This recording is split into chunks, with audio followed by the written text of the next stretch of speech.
मैं आसम मौजा और आज एक नई वीडियो के साथ आपकी खिदमत में हाज़िर हूँ। दोस्तों आज हम लोग बात करेंगे फार्म वर्क के बारे में। फार्म वर्क क्या होता है? तो दोस्तों हमें ये ड्राइंग दी गई है। अभी इस ड्राइंग के मुताबिक हम लोग साइट के ऊपर लेआउट करते हैं सर्वे के लिहाज से, ठीक है। ये हमारी अपार्टमेंट 1 की वाल है, इसका हम लोग साइट पे लेआउट कर देते हैं, ठीक है। अभी इसके साथ ये जो कंक्रीट भरने के लिए यानी जो रीइंफोर्समेंट का हमारा काम है स्टील वर्क के बाद, ठीक है, हम लोग जब कंक्रीट की इसमें फिलिंग करते हैं, पोरिंग करते हैं, तो उसको हम लोग कंट्रोल कैसे करते हैं, उस चीज़ को फार्म वर्क बोलते हैं, ठीक है। तो फार्म वर्क के लिए यहाँ पे दो चीज़ें मैं आपको बताता चलूँ कि एक हम लोगों ने इसकी हॉरिजॉन्टल अलाइनमेंट वो कंट्रोल करनी होती है और एक हम लोगों ने उसके साथ उसकी वर्टिकल अलाइनमेंट कंट्रोल करनी होती है, ठीक है। इन दोनों चीज़ों को आपने इंश्योर करना है ताकि आपका जो स्ट्रक्चर है वो इसी ड्राइंग के मुताबिक बन जाए, ठीक है। अभी यहाँ पे ये हॉरिजॉन्टल अलाइनमेंट है, इसी तरीके से हॉरिजॉन्टल अलाइनमेंट के साथ साथ आपने ये वर्टिकल अलाइनमेंट, ठीक है।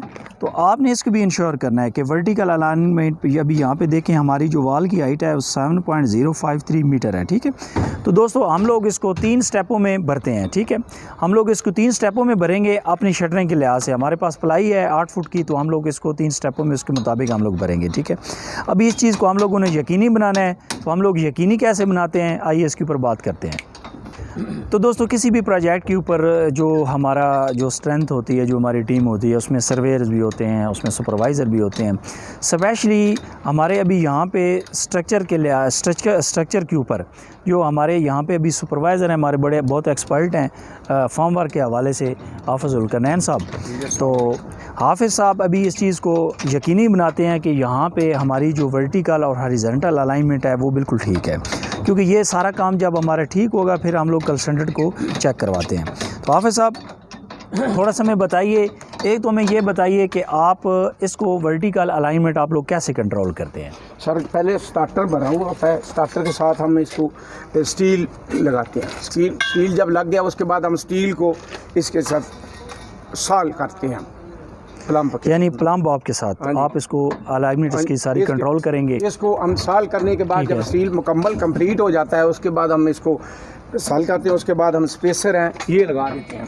ये स्पेसर का जो बुनियादी मकसद ये है कि हमारा जो स्टील है, स्टील को जो आपने कंक्रीट का कवर देना है ताकि आपका स्टील जो है वो जंग वगैरह से और इसी चीज़ से महफूज रखे, ताकि आपका जो स्ट्रक्चर की लाइफ वो आपकी लंबी हो, ठीक है। तो अभी ये हमारा स्पेसर है, ये हमें ड्राइंग में हमारा जो स्टील का कवर है वो हम लोगों ने 3 इंच इसको कवर देना है, तो उसके मुताबिक हम लोगों ने ये इसका स्पेसर बनाया है, ठीक है।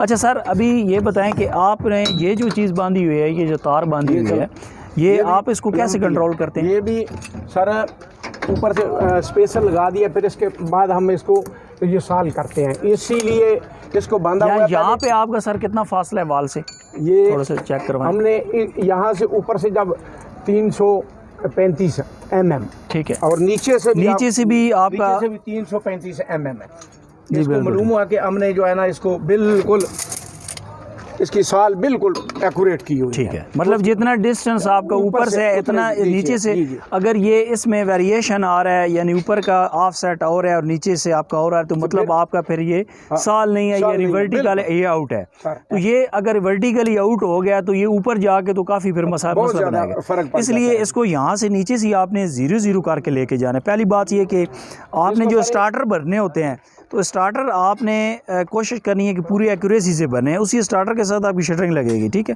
फिर आपने वर्टिकली अलाइनमेंट और हॉरिजॉन्टल दोनों इसको आपने कंट्रोल करना है। सर ये चीज़ हमारी चेक हो गई कि हमारी ये साल डोरी बिल्कुल ठीक है, वहाँ पे आपने वो डोरी भी बांधी हुई है उसकी हॉरिजॉन्टल कंट्रोल करने के लिए।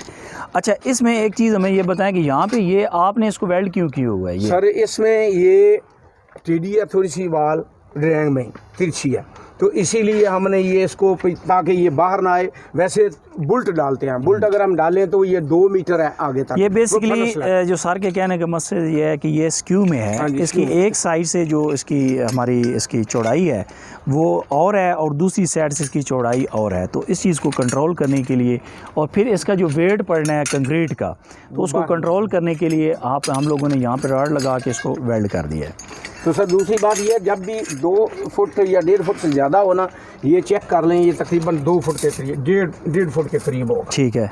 इससे अगर ज़्यादा हो जाए ना तो इसका बाहर आने का ख़तरा होता है। कंक्रीट यानी आपकी वो ये जो शटरिंग है ये फिर खुल सकती है। खुल सकती है। ठीक है। फिर वो बाद में परेशानी का मसला बनता है हमारे लिए भी। ठीक है। तो इसीलिए हमने इसको कंट्रोल करने के लिए वो किया हुआ है। इसके बाद हम इसको ऊपर खोल कर, ये पहला स्टेप है हमारा, ऊपर खोल कर फिर हमें दुश्वारी नहीं होगी, ये बिल्कुल साल में है, बाद में हमें दुश्वारी ना होगी। इधर से इसका स्टार्टर बनाकर फिर ऊपर उठा लेंगे सीधा, वो टॉप से साल जो है वो नीचे तक हम इसको चेक करते हैं बाद में भी। ठीक।